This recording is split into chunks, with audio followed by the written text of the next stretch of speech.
নমস্কার, সবাই কেমন আছেন? নিশ্চয়ই আপনারা ভালো আছেন। আমি মিষ্টু আর আমার চ্যানেলে আপনাদের সবাইকে স্বাগত। তো আজকে সব কাজকর্ম হয়ে গেছে, দুপুরবেলা খাওয়া দাওয়াও হয়ে গেছে। তো আমি এখন একটু এসেছি বাগানে এসেছি, একটু ঘুরলাম বাগানে, ফুল গাছগুলো দেখলাম। গাছের ফুলগুলো খুব সুন্দরভাবে ফুটেছে। এই গোলাপগুলো তো দারুণ ফুটেছে। সবথেকে ভালো গোলাপ দিয়েছে হচ্ছে ওই গোলাপি গাছটায়, প্রচুর ফুল দিয়েছে।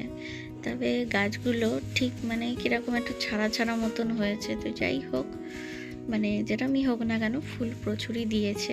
আর এই ছোটো গাছগুলো আগের বার বেশ বড় বড় ফুল হয়েছিল, এবারে আমাকে ছোট গাছ দিয়ে দিয়েছে, মানে ছোট ফুলের গাছ আর কি দিয়ে দিয়েছে। আমি ভেবেছিলাম গত বছর যেমনি বড় বড় ফুলের গাছ দিয়েছে, মানে ফুল হবে সেই গাছ দিয়েছিল, কিন্তু না, দেখছি এবার ফুলগুলো বেশ ছোট ছোট হয়েছে।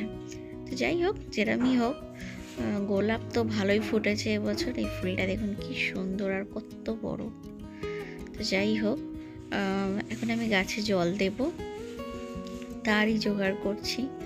কি করব, দুপুরবেলায় জল দিইনি, বিকেলবেলায় তো হাঁটতে যাওয়া হয়। তো আজকেও হাঁটতে যাব বিকেলে। তো হেঁটে আসার পর তারপর আর ইচ্ছা করে না জল দিতে। তো ভাবলাম এখনই একবার দিয়ে দিই। তো এখন প্রায় ওই 3:30 মতন বাজে, তাই নিচে এলাম জল দিতে। তো গাছে জবাও ফোটে প্রচুর।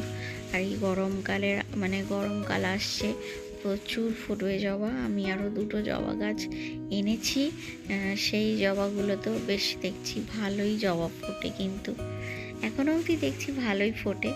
তবে জানি না পুরো গরম পড়লে কীরকম ফুটবে, সেটা তো জানা নেই আমার। দেখি কি হয়। নতুন তো জবা দুটো, কালার দুটো ভীষণ সুন্দর, একটা হচ্ছে লাল আর হলুদের মধ্যে, আর একটা পুরো লাল, দেখতে ভীষণ সুন্দর জবাগুলো, কিন্তু জানি না কীরকম ফুটবে।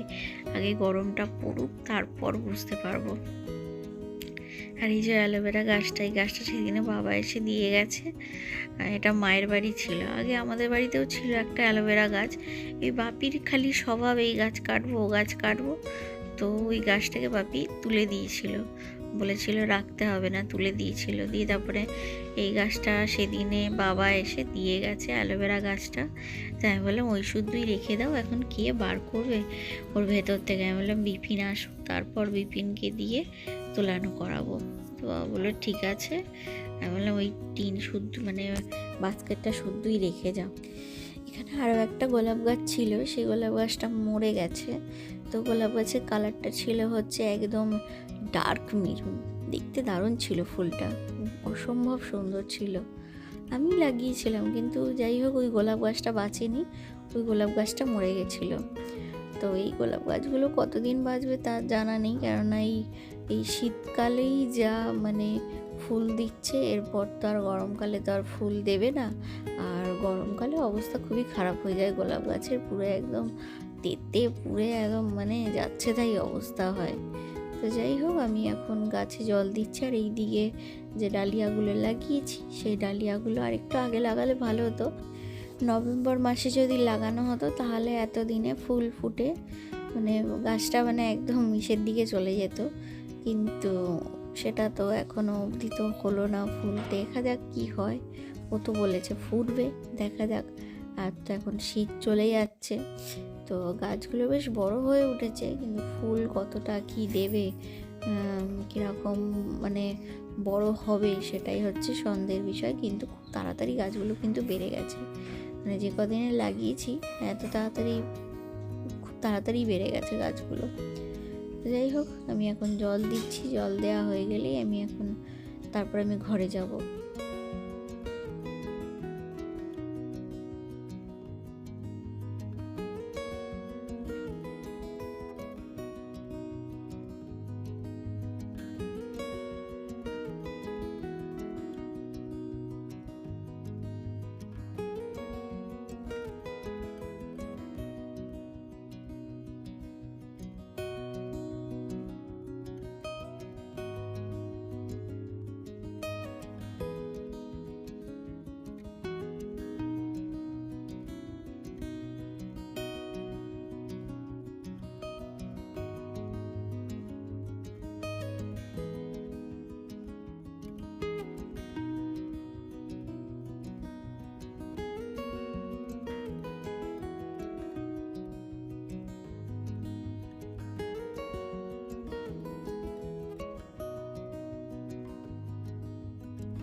যে জবা গাছ দুটোর কথা বলছিলাম, তো এই দেখুন এইদিকে লাগিয়েছি, এই যে জল দিচ্ছি, এইদিকে একটা লাগিয়েছি আর এইদিকে একটা লাগিয়েছি। এই দিকেরটা হচ্ছে লাল আর হলুদ, আর যেদিকে আমি জল দিচ্ছি ওইটা হচ্ছে পুরো সম্পূর্ণ লাল। আর যে টগর গাছ ছেটে দেওয়া হয়েছে, আবার একটু একটু পাতা বেরিয়েছে, গরমকাল আসছে আবার ফুল দেবে, মানে গাছ ভরে ফুল হবে। এত সুন্দর ফুল হয় না মানে সাদা গাছগুলোয়, মানে সাদা টগর, মানে খুব সুন্দর ফুল হয়। আর এখানেও গোলাপ গাছ আছে দুটো, তো এখানের গোলাপ গাছগুলো মানে ভালোই ফুল দেয়, কিন্তু গোলাপ গাছগুলো যেহেতু অনেক বছরকার, তাই এই গোলাপ গাছটা ঠিক থাকলেও ওই গোলাপ গাছটা একটু নষ্ট মতন হয়ে গেছে। তো তার জন্য আমি ডালপালাগুলো ছেটে দিয়েছিলাম, তো দেখছি আবার হয়েছে, দেখা যাক কীরকম কী হয়। আর এদিকে আগ গাছ আছে, এদিকে কলা গাছ আছে। কলা গাছটা এখনও কাটা হয়নি, যে কলা গাছটার কলা কাটা হয়েছিল, মানে মোচা এখনও বের করিনি আমি, মানে যাইনি কাটতে। তো একদিন এসে আবার এই যে আর একটা গাছে কলা হয়েছে, মোচা হয়েছে, তো এটাকেও পেরে ফেলতে হবে মোচাটাকে। গাছের মোচা খুব সুন্দর নরম মোচা হয়। তো যাই হোক, আমার এখনও জল দেওয়া হয়েই এসছে। আমি এখন আগ গাছে, তারপরে যে সাদা আকন্দ গাছ আছে আমার বাড়িতে, তো সাদা আকন্দ গাছেও আমি একটু জল দিয়ে দিচ্ছি গোড়াতে, কেননা ওটারও তো এবার ফুল ফোটার সিজন হয়েই এসছে, মানে এই সামনেই শিবরাত্রি, জানি না ফুল পাবো কি না, ওই জন্য জল দিচ্ছি গাছে। নিশ্চয়ই পাবো, হয়তো একটা দুটো পেলেও হবে, কেননা সাদা আকন্দ তো মানে বাজারে একটা মালার দাম হচ্ছে 40 টাকা পড়ে যাবে যখন শিবরাত্রি। আর এমনি সময় তো ওরা মানে সেই নীল কালারের যে আকন্দগুলো হয় সেগুলো তো সবসময়ই পাওয়া যায়, কিন্তু সাদা আকন্দ কিন্তু কোথাও পাওয়া যায় না। তো সাদা আকন্দ গাছ ছিল ছর্দি ভাইয়ের বাড়িতে, আমি বাপিকে দিয়ে লাগানো করিয়েছিলাম। হ্যাঁ, বাপি গাছ কেটে ফেলে দিত যে এই গাছটা রাখবো না, ওটা রাখবো না, কিন্তু আমি আবার যদি বলতাম যে বাপি এই গাছটা একটু লাগিয়ে দাও, বাপি আবার না করতো না, বাপি শুনতো আমার কথাটা, লাগিয়ে দিত।